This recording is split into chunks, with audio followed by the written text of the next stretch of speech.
Welcome to the Empowered Wife podcast, where it's all about fixing your marriage without your man's conscious effort so you feel desired, taken care of, and special, even if your relationship feels completely hopeless.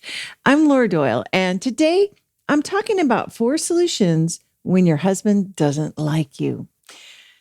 My guest Victoria cried to her mother a lot about not being her husband's number one priority. She was obsessed with him, but he was indifferent to her. He worked constantly, and when he wasn't working, he would find other things to keep himself busy, and it really hurt. Plus, he was missing out on the wonder years with their 2 little boys, and they were missing him. Not anymore, though. Today, she says her relationship is her dream relationship. She's married to her best friend, and all they do is play and joke and spend every waking moment together and with their boys. Dancing in the kitchen is a weekly occurrence, and their sex life is better than it has ever been. She's going to share the things she did so you can do them too. The Worst Advice of the Week award winner was sent to me by a student who found a syndicated advice columnist's answers appalling.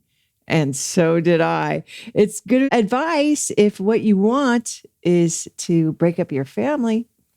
All that is coming up. But first, I'm going to share 4 solutions when your husband doesn't like you. When it's clear your husband doesn't enjoy your company, it feels really bad. Maybe he doesn't say it with words, but if he's always avoiding you and doesn't want to talk and doesn't come in for spontaneous kisses or cuddles and just stares at his phone when you try to engage with him, well, that's a painful kind of rejection. It kind of makes you not like him either. And then you think, what is the point of being married if we don't even like each other? It's annoying and sad.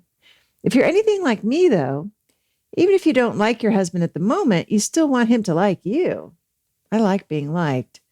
Or maybe you do still like him, but you're also hurting from knowing he doesn't like you, which feels very personal. Everyone needs like in their lives. It's kind of like love, but more spontaneous, right? Love is a feeling, sure, but it's also a decision. An example is the way you love your children, but not because they're always so likable. You just decided to love them and you never stopped. Like is what you feel about your favorite food or a comfy couch when you're ready to relax or a safe friend who always sees the best in you. People even say, I love this person, but I don't like them right now, meaning I'm committed, but I'm not finding much enjoyment from my relationship with them right now. So the underlying message of feeling unliked by your husband is, I don't enjoy your company. Ouch. Ouch. Here are 4 things you can do without his conscious effort to enjoy him more and be more enjoyable yourself. Number 1 is check for disrespect. Most of the time, my husband likes me. He seeks out my company. He texts me throughout the day, and he's always trying to make me laugh. But sometimes I'll interrupt him or I'll revert to being steamroller Laura, who wants things her way. And then I'll notice a subtle shift. He's not reaching to hold my hand. He's not cracking a joke. And something has gone south. When that happens, it's a pretty good indication that I was disrespectful. Because as long as I am respectful, I can have mood swings or change my mind 14 times, and the man still goes around singing songs about me and offers me a cup of tea. So if any of this special treatment I get every day goes missing, that's my signal to review the film of the recent interactions we had and look for ways I might have been disrespectful. I'm still never excited to look for ways I was disrespectful, even after all these years. But once I notice the part where I interrupted and steamrolled or questioned his thinking, I don't particularly like myself either. It's just not very likable. So I get why I'm no longer a pure pleasure to be around for him and for me. This is why I'm so grateful that I know how to apologize, which I do still more often than you might think, like just yesterday and the day before. And good news, my husband just asked me if I wanted to share a strawberry smoothie with him, so While I'm always aiming to be respectful when I'm not, being accountable helps me get away with it and still feel liked. Number two is to lighten up. Sometimes I get really wrapped up in what has to be done. Like just now, I was reading a letter to John, and it was from the bank, and I accidentally read it as, "We apologize for any convenience," which he thought was hilarious. So he's busy laughing about that. And I'm focusing on how they sent us the wrong statement for our taxes and we have to fix it now.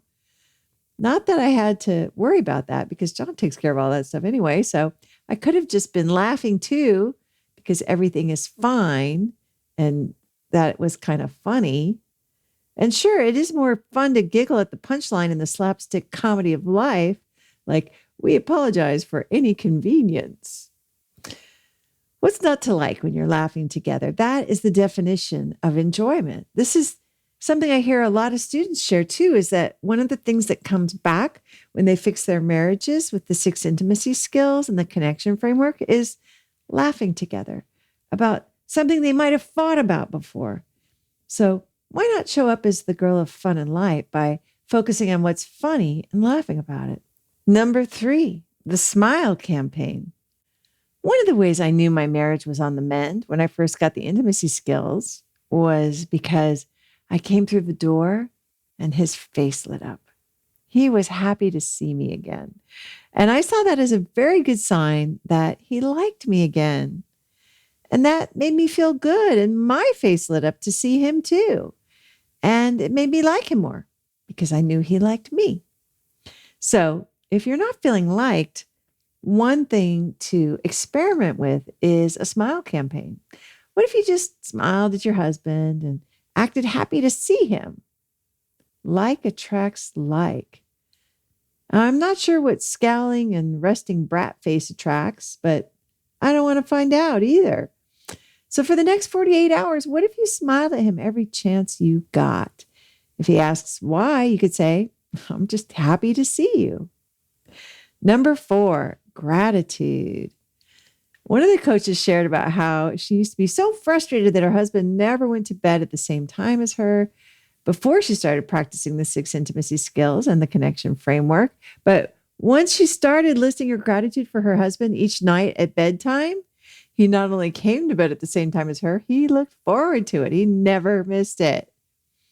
What three things can you express appreciation to your husband for?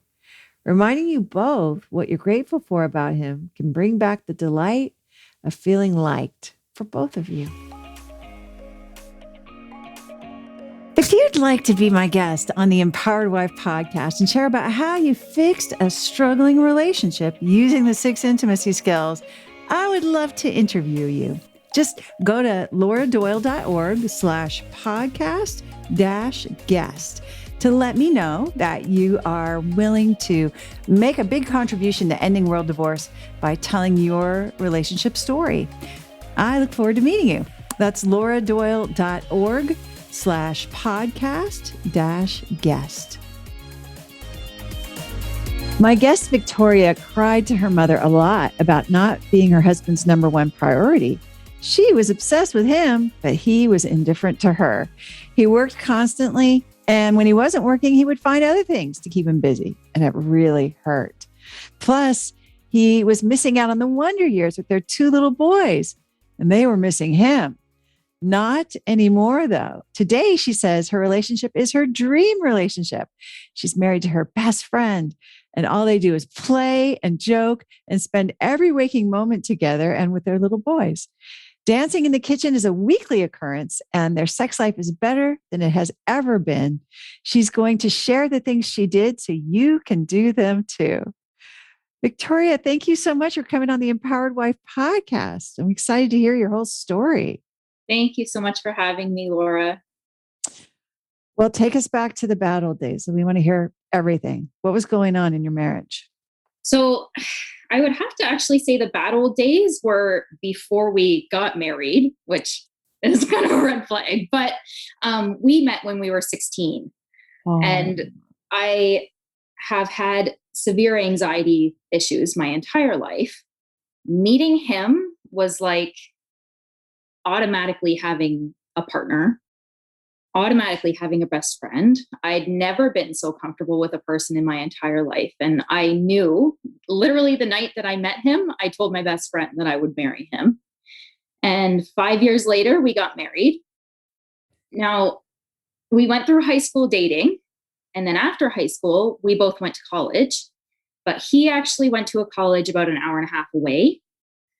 So, of course, being 19 and insecure and in this relationship where we'd spent all of this time together and never been apart and always been obsessed with each other and always been like each other's number one priority and never wanted to be apart. It was weird to then all of a sudden have him have this other group of friends, this other, learning all these things and doing all these new things and me not being a part of any of it. And of course, all I wanted to do was hold on to this guy that I thought was slipping away and I was totally in love with. And of course, that's when all of the controlling began because that's what we do. So I would call all day, every day. I would message him and I would text him and wonder why he wasn't answering and not understanding what I could possibly be doing to be getting his attention more. And more, he just slipped away and stopped answering calls and stopped answering texts. And it was painful. It hurt a lot. And actually, right at the end of that year, we broke up for about a week. And in that week, we had some time to ourselves. And he came back to me after that week and said that he couldn't live without me. And I said, I can't live without you either. And we decided that we would have to make this work, or like that was the only option. And it's always been the only option. So after college, we moved in together, and then I got pregnant, and he proposed about a month later, and then we got married. And the first few months were like, your typical happy honeymoon phase. And then we had our first baby, and the postpartum depression hit, and it hit hard. And the controlling happened again. And I was prickly to be around, of course.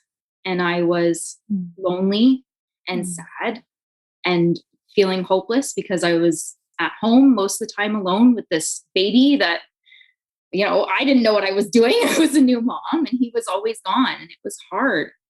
And then anytime he wasn't working, he was sleeping over at friends' houses, having nights out with the boys. And I figured, we're still young, so I'll let him have that. But then he started, he would go camping or go fishing or, find whatever he possibly could to be out of the house. And I was just here begging for help, begging for his time and his attention and not getting it and not understanding why I wasn't getting it. And we went on that way for a long, long time. And I remember just having these long talks with my mom and just saying like maybe I'm just going to have to sacrifice feeling like I'm first priority in order to be with this man that I'm so completely in love with. Maybe it just has to be this way in order for me to stay with him. Awful. Heartbreak. Right? I mean, who wants that for their future? Like, I'll just be here waiting for him for the rest of my life. Like, that's exactly what it felt like. Yeah. Yeah. And so when I got pregnant with our second baby, he actually had an opportunity to go work on windmills in a different province. It was a really great opportunity. He was so excited about it. And I was so excited for him. And so he actually lived a province away during the week and would come home on the weekends throughout my pregnancy. And then even when he came home for good, when our second boy was 4 months old.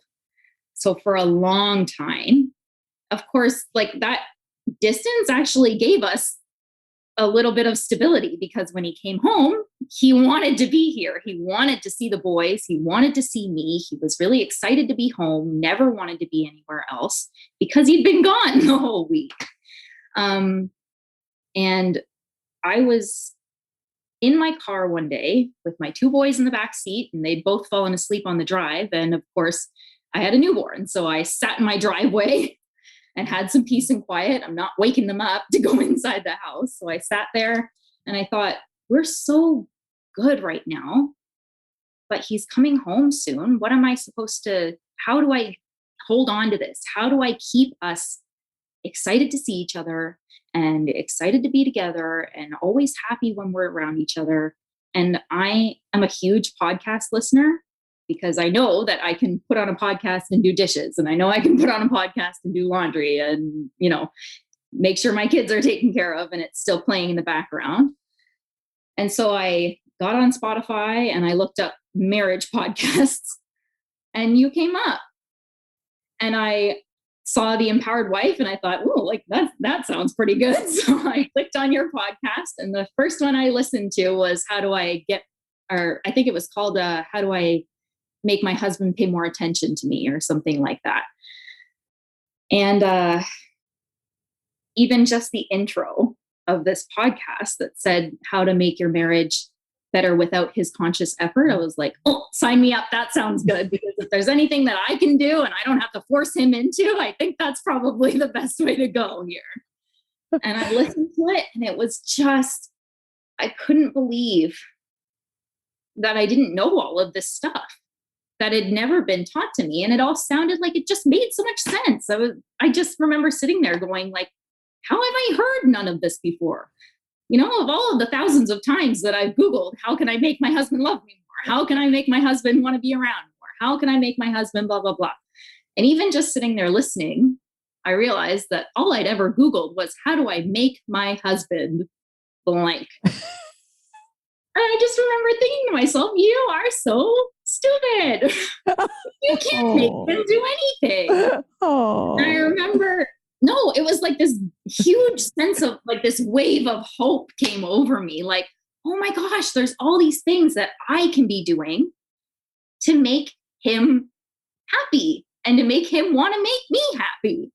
Yes. And it was just this huge wave of relief over me. It was amazing. And then, of course, I listened to every single one of your podcasts after that. And we've been the best we've ever been.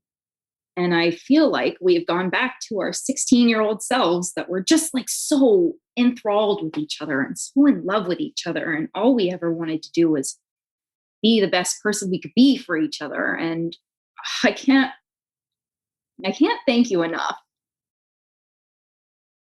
Oh, it's so beautiful. It's so moving. I love that, Victoria. I give you all the credit because he didn't have to do anything. He didn't listen to a podcast or read a book or go to counseling or anything. So what did you start to do differently than what you had been doing once you got your hands on the new information? Step one was self-care. Of course, like listening to the list of things that you had for us to do, I was like, oh, like self-care sounds good. I could take a bubble bath every night and call it working on my marriage. And I could get my nails done and call it working on my marriage. So that was step one for me. He was still in New Brunswick, is where he was, the province away from me. And I decided that every night when the boys were in bed, he's not coming home anyway. If the house is a mess, it doesn't matter. I'm going to get in the bubble bath, or I'm going to paint my nails, or I'm going to do some drawing, which I haven't done in years, but I love to do, And I started getting back to loving myself and learning who I was, especially after having two babies. You lose who the heck you were before. Mm-hmm. And it was so empowering and so amazing to just be by myself and work on myself, especially while he was away. And I didn't even feel like any of my time had to go towards the things that he's seeing around the house or whatever. Yeah, like the things that would make you a good wife in the old way of thinking, right? Yeah, with the quotation marks around it, good wife. So you were relieved of all that. So this is like your boys are in bed and you could do these things for yourself, it sounds like. Yeah. So did he react to that, or was there any response, or did you notice Well, any difference, or just was that just all on Victoria's side that that you were was just pretty much all in Victoria's side of it. Of course, there was the him coming home and realizing, oh, like you look pretty good because you worked out a couple times this week, or you like seem really happy because you're spending time on yourself and not just breaking down crying when he got home on the weekend because the whole week was about the kids and nothing else. And it gave us this time back because we didn't have to go through the mess of him feeling bad that I felt like crap all week and him feeling bad that I was alone and drowning all week. All of a sudden, I wasn't anymore. All of a sudden, I was wow. living for me as well as my kids and as well as my husband. It was amazing. Wow. It's like you Really? flipped a switch. Yeah. That was a pretty fast transformation, it Yeah. sounds like. It was amazing. The Wow. next thing I remember, I it's funny that nobody ever actually explains what respect means to Yeah. you. I Like, know. yeah, I'm gonna respect my husband, but no, I was Right. not respecting Right. him. Right. I remember like him coming up in brown pants and a brown t-shirt, for goodness sake, me being like, you're gonna wear that? He works on a job site with a bunch of other men, like getting dirty every single day. Does anybody care that he's wearing brown on brown? No. Why did I have to bring it up in the first place? Right. But this is so common. You're not the only one to ever comment on what her husband's wearing and feel like, oh, yeah, I'm respectful, except he shouldn't wear brown on brown. Yeah. Right. I'm just helping. Right. So you got a new pair of glasses about what respect looks like, it sounds Yeah, like. for sure. Yeah. And Yeah. how did you become more respectful? I used your cheap phrases an awful lot. The whatever you think came out of my mouth like 1,000 times all at once, basically. It's funny, the first time that I said it, I don't remember what it was even about, something stupid.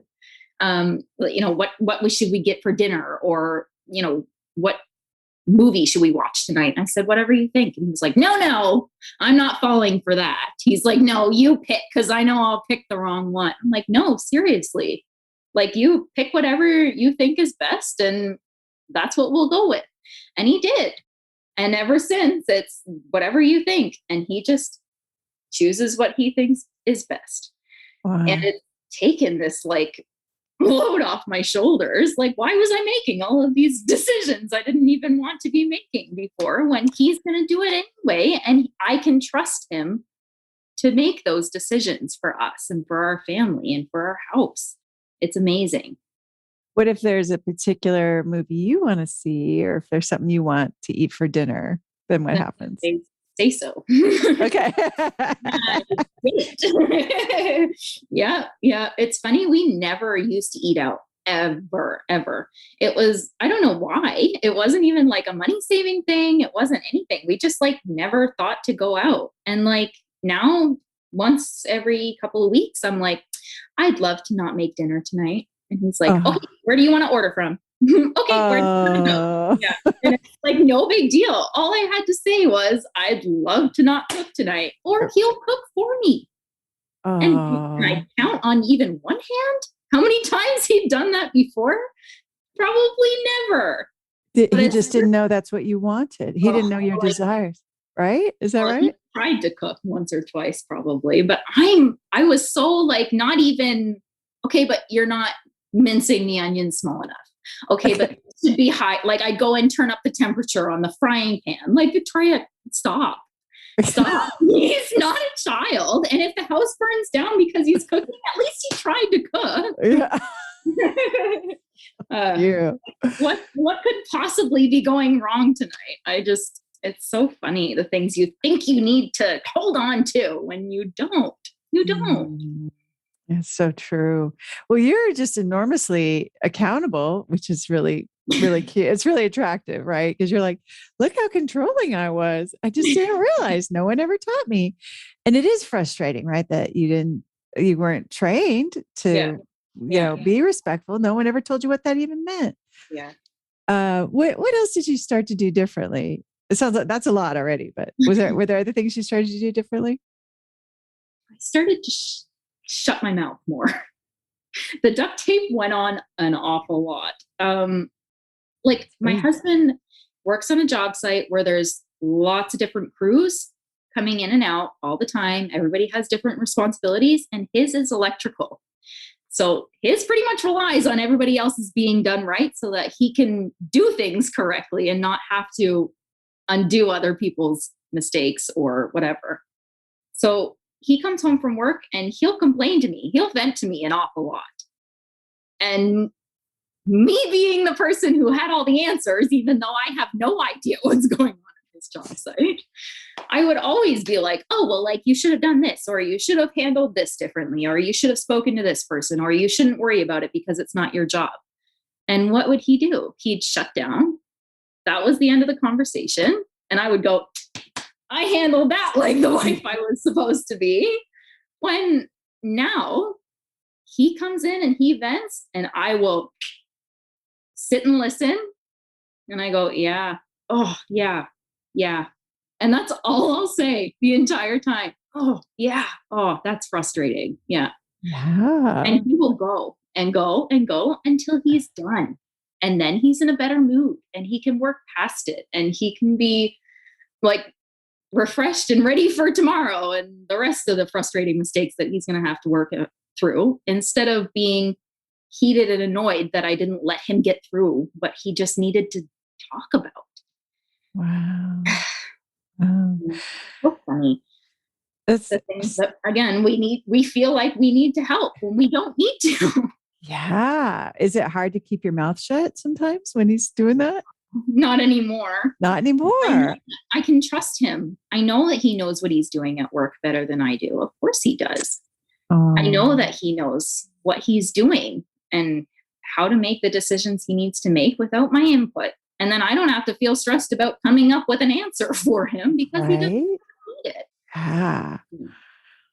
There was actually one night, it's funny, my husband and I love to sit down and have a couple drinks together. We love it. We get really, really goofy.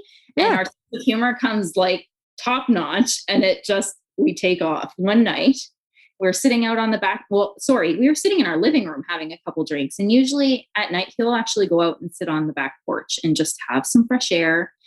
And he'll just sit and have a few minutes to himself before we go to bed. And that night he asked me to join him. And this was like about, probably 6 months after I found the skills, but about a month after he'd gotten home from New Brunswick. And I was like, yeah, like I'll come sit with you. So I went out and I sat with him and we were just talking about what we were like in high school. We actually went to different schools. So like we didn't see each other at school. We didn't, like grow up together in high school. And we were just talking about how we were and what we were like and what high school was like for us and our personal experience. And he just went. And I realized listening to him, I needed to just sit and listen for a second. And he talked to me for like an hour. And he told me all these stories and said all of these things that I'd never heard. And we've been together for 10 years. And I'd never heard any of it. I never knew about any of it. I just sat there going like, oh my gosh, this woman's a genius. Like, how did she just get my husband to confess all of these things that happened a decade ago? And she's never even met him. He doesn't know she exists. And she got him to do this. Wow. Oh, that must have just melted you that he wanted to share so much with you. And this is kind of what you'd been longing for. This is what you were crying to your mom about on the phone. Yeah, it's exactly what I wanted. And now, like, I always felt like he was my person that I could go to for anything. And I could say anything to, and I could share anything with. And I just wanted to be that person for him and didn't feel like I was and couldn't understand why. And now I'm that person. He calls me once or twice a day. I'm honestly surprised he hasn't called yet during this Zoom because he got off work 25 minutes ago and hasn't called me yet. I feel like I'm that person for him now.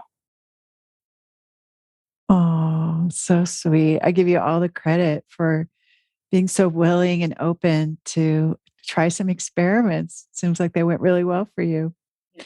So does he know that you're practicing intimacy skills? He has no idea. No idea. He doesn't No. need to know. No. And so what about your two little boys? They're pretty small still, right? You They haven't are. They're 4 and 1.5. okay. Yeah. And how do you think it's impacted them that you're practicing these intimacy skills? Corey. Mhm. My first and my husband were always close, and they always played when he was home. But it just broke my heart. On weekends, Henry would wake up and ask where Papa was and why it's Saturday. Why is Papa not home?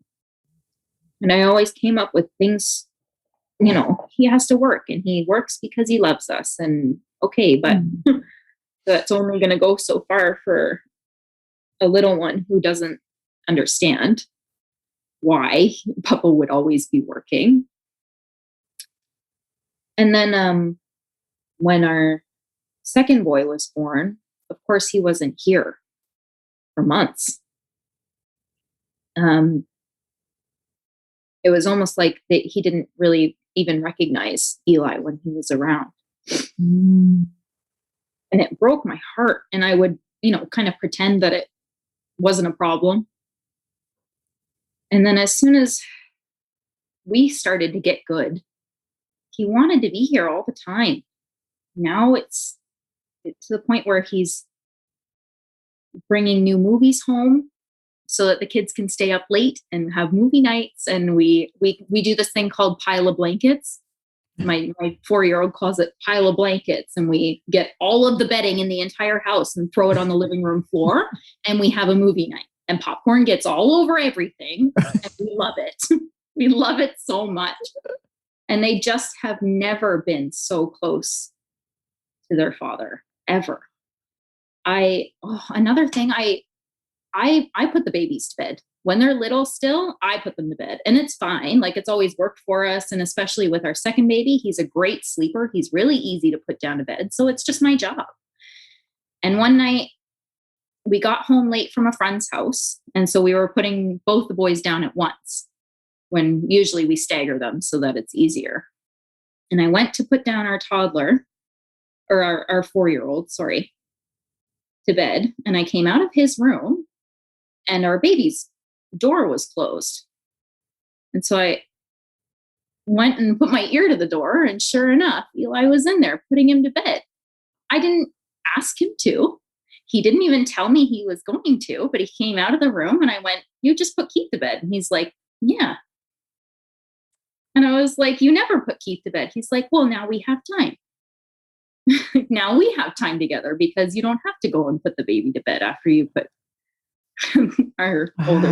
Like, it was just like these little things that are just so big, because he was saying, now I can get time with you, just you and me time, faster, more of it. Yeah, exactly. It would have only been 15 minutes, but he couldn't wait. So, wow.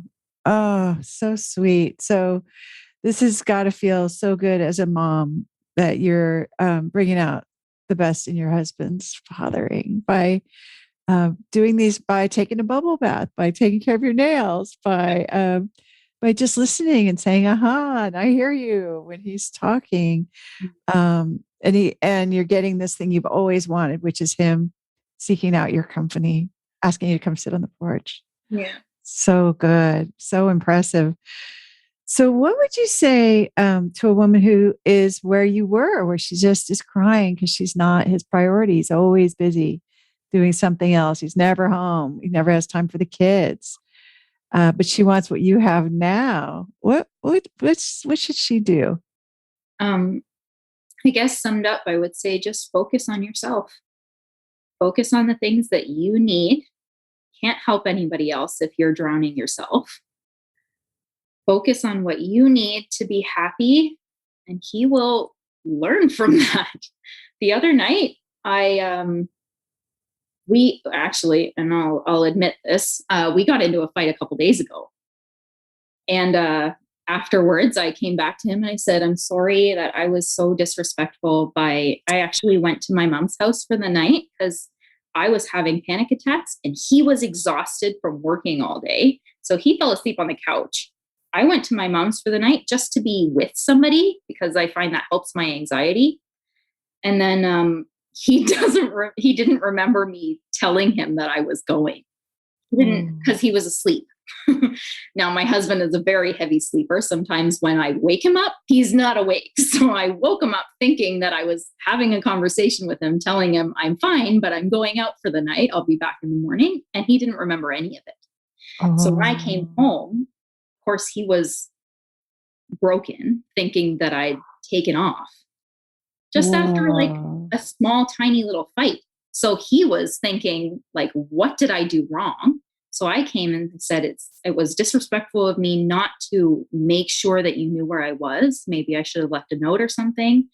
And he said, no, it's totally fine. I feel like I just overreacted because I'm not getting enough of the things that I need. And he said, I need some of that self-care that you've been doing.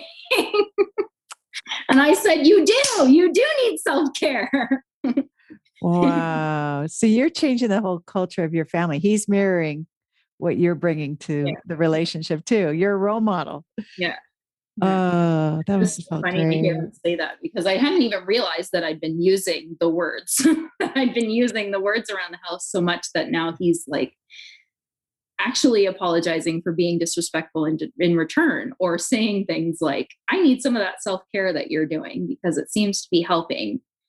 So it's so amazing to watch and to be a part of it, and also be able to like watch the things that roll after. It's really, really cool. And it's been so satisfying and empowering to see my relationship transform this way. Even how has it affected your physical intimacy?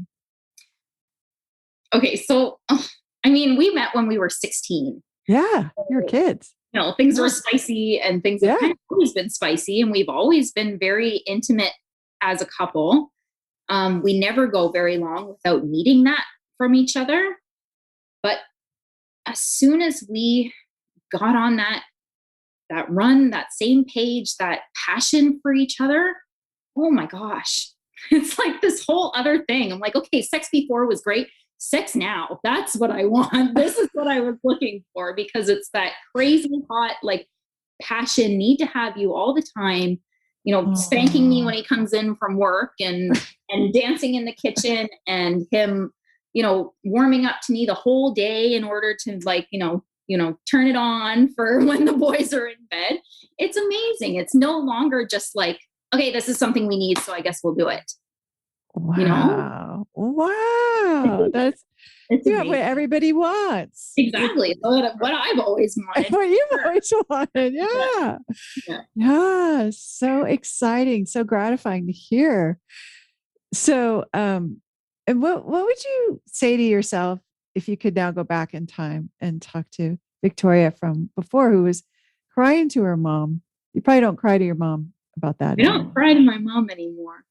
I go to her and I rant, and I'm sure she's so sick of hearing me talk about my amazing, wonderful husband. But I do. I go on like a crazy woman to anybody who will listen, because he's amazing. If I had a chance to go back and tell her anything, it would be to let go and to know that he loves you for a reason. He's around for a reason. Even after all the stuff that you put him through, he's still here. So he wants to love you. He's obviously wanting to be with you. You just need to let go of thinking that you need to keep control of the relationship. You need to keep control of this man that you're wanting in your life. As soon as you let that control go, he's there by will instead of by ball and chain. And that's where the magic starts. Oh my gosh. So beautifully said, and so inspiring. You've created this, you've just really up-leveled your whole family. You've made a beautiful family where there was some distance, Doesn't sound like there wasn't a big breakdown like you were about to get divorced, but it really just wasn't what you dreamed you would have when you were a little No, girl. And exactly. that, And that's almost the beauty of this as well, is it's not even only for like you have tried absolutely everything and this is your last resort. It's just the fundamentals of marriage that nobody ever tells anybody. That I yeah, feel like we should be learning this in school. Like, right? Isn't it puzzles me too? Like, how can it be that this is it's so necessary, so important, and yet we so rarely hear it anywhere else. But you heard it and you took it to heart and you applied it like crazy. And I just admire you very much, Victoria, for what you've created in your marriage and in your family. Well done. thank you. I have to thank you from the bottom of my heart, Laura, for giving me the tools I needed, because otherwise I don't know. I don't know how my relationship would be today. And I don't want to know. I don't need to know. I don't even need to think about it because I have exactly what I've always wanted. And I don't have to go back to the pain and the hurt and the loneliness. I can just revel in it. I love watching you revel in it. And I just want to celebrate with you. Yay, you're a ridiculously happy wife. Fantastic. Thank you. Thank you. If you'd like to be my guest on the Empowered Wife podcast and share about how you fixed a struggling relationship using the 6 intimacy skills, I would love to interview you. Just go to lauradoyle.org/podcast-guest to let me know that you are willing to make a big contribution to ending world divorce by telling your relationship story. I look forward to meeting you. That's lauradoyle.org/podcast-guest. And now it's time for the Worst Relationship Advice of the Week award. It's the worst relationship advice of the worst relationship advice. Yeah, it's the worst relationship advice of the worst relationship advice of the week. And the advice that's making me grimace this week was sent in by a coach in training, and it's from a syndicated advice columnist. I feel like there should be restraining orders against advice this bad, especially appearing in a column that might be widely read. Here's a big shout out, though, to the coach training student who sent this to me. You are right. It's terrible. So thanks for the love and the contribution of this supercilious and super silly advice. I love having something to make fun of and point and laugh at. And this advice definitely fits the bill. So gratitude. The advice columnist is responding to a letter from a wife of 10 years who says her husband has changed a lot. He's distant, not interested in talking to her, and he's rarely interested in sex and definitely not when she brings it up. And she can't figure out why. And the wife goes on to ask the columnist, do I get a divorce and raise my daughter without a father's constant presence like I experienced? My mother did that, and I was very lonely as a child. Or do I sacrifice my need for a partner's love for her sake? So it's heartbreaking for me because she's very attuned to the tragic consequences of a divorce for her child. She was a child of divorce herself, and it was tragic for her. And that's what was role modeled for her. And I bet she's never been taught the intimacy skills, right? So I feel for her feeling trapped and not realizing that she may have something to do with why there's so much distance in her marriage, and therefore she can't change it. But as a regular listener of this podcast, this wife's story may sound somewhat familiar to you, right? I mean, it's similar to the beginnings of the stories from the guests that you've heard interviewed here, isn't it? It's only the bad old days part. It doesn't have the breakthrough part that we get to hear about every single week, where she gets so much happier and feels loved and empowered after she gets the right information and the right support The wife that wrote to this columnist is just miserable and lonely and hopeless that her marriage will ever get better. The end. So far, at least. And since you're a fan of the 6 intimacy skills, you probably have some ideas about what she could do to make things better, I bet. Feel free to just shout out your suggestions right now. Like maybe she could experiment with saying whatever you think or expressing her desires in a way that inspires him. Or maybe she's being too helpful and she could stop doing that. Or maybe she could start making herself happy or express gratitude to her husband 3 times a day. You probably have some pretty good specific ideas to give this woman besides just drag him to counseling. And if that doesn't work, get a lawyer and tear your young family apart. So you already have way better insights and suggestions for this wife than what I'm about to read to you, which is the columnist's response. She writes, "You're entitled to answers. Why is he so closed off when he's with you? Can he understand that it leaves you lonely and hurt? Why doesn't he desire sex more often or respond to your desire?" Like the wife has never brought any of this up to the husband before, right? I mean, come on. What do you want to bet? She's already tried saying things along those lines. And of course, it didn't go well because it never does. So then this columnist goes from terrible to worse by writing, "He may resist seeing a therapist. Then go yourself. And if you gain insights, bring them home to him." So the columnist invites the wife to drag him to marriage counseling. And if he won't go, to complain about her husband for an hour each week. How do you think that's going to help her marriage, listeners? Please shout out your answers. Yeah, I don't think it's going to go well either. I mean, maybe she can pick up some other variations of the "why are you so bad and wrong" questions she already told her to ask. But then the columnist turns into a dementor from a Harry Potter book who steals all hope and happiness by saying, "If nothing changes, see a lawyer before you tell your husband that divorce would be your next choice unless he agrees to attend marriage therapy together." Yikes. So if criticizing him doesn't work and complaining about him for an hour a week doesn't help either, be sure to give him an ultimatum and get a lawyer. So first of all, no, obviously not. In the whole history of the world, this kind of ultimatum has never made anybody finally snap out of it and grab her in his arms and carry her into the bedroom, gazing into her eyes the whole time. It's never made anyone more in love and attentive and desirous of someone who just gave them an ultimatum. That's just not how life works, as you already know. As the student who sent this in wrote, the advice columnist advises her reader to respond to her distant husband with 2 only disempowering and self-defeating options: counseling or divorce court. Terrible.